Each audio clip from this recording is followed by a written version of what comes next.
राजा रघुगण को जड़ भरत ने यह समझाया है कि जो देह है यह पृथ्वी का विकार है और हम इसी देह में अपनी आसक्ति रखते हैं। हम इस देह से इतना लगाव रखते हैं, इतना प्रेम करते हैं, उतना प्रेम संसार में किसी से नहीं करते हैं। राजा परीक्षित को सुखदेव जी महाराज इसीलिए भागवत महापुराण सुना रहे हैं कि महाराज परीक्षित का देह से जो लगाव है, आसक्ति है, वह छूटे, वे भगवान को समझें, ईश्वर को समझें। और यही बात रघुगण को जड़ भरत भी बता रहे हैं कि जो देह है वह पृथ्वी का विकार है। हमें इस देह में आसक्ति नहीं रखनी चाहिए, हमें आसक्ति भगवान में रखनी चाहिए।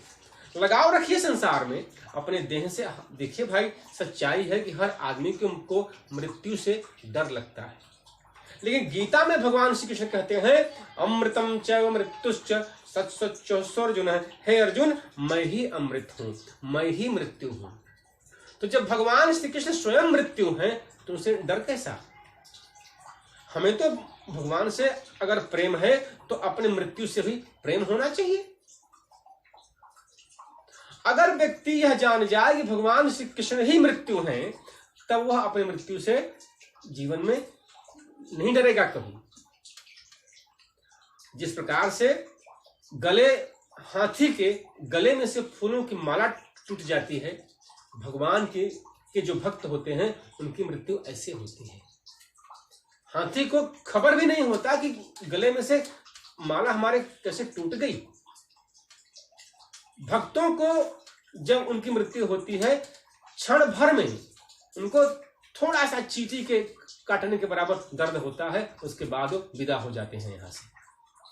और जो भगवान के भक्त नहीं होते हैं, वो उनके बारे में शास्त्रों ने कहा है कि 10,000 बिच्छू का डंक जितना दर्द होता है, उतना दर्द एक मृत्यु होने पर होता है। इसलिए मृत्यु का डर उसी को होगा जो भगवान का भक्त नहीं होगा, जो भगवान का दास नहीं होगा, भगवान का सेवक नहीं होगा।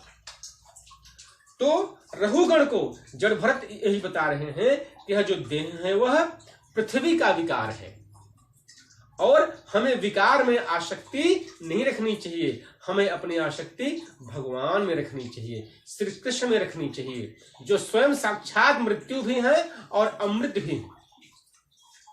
अमृतम च मृत्युश्च सत्सच्चोऽर्जुन अर्जुन है। उनकी लीला इतनी विचित्र है, हमने आपसे पहले भी कहा था, आज फिर कह रहा हूं कि उनकी लीला को एहसास के माध्यम से सिर्फ भगवान के भक्त लोग ही जान पाते हैं, हर कोई नहीं जान पाता है।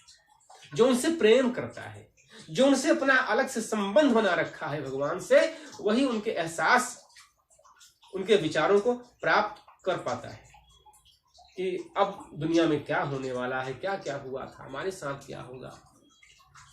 बहुत से भगवान के भक्त ऐसे भी रहे हैं, आज भी हैं, जिनको जीवन में घटनाएं जो होने वाली होती हैं उसके पहले ही जानकारी हो जाती है, अब एक घटना होने वाली है।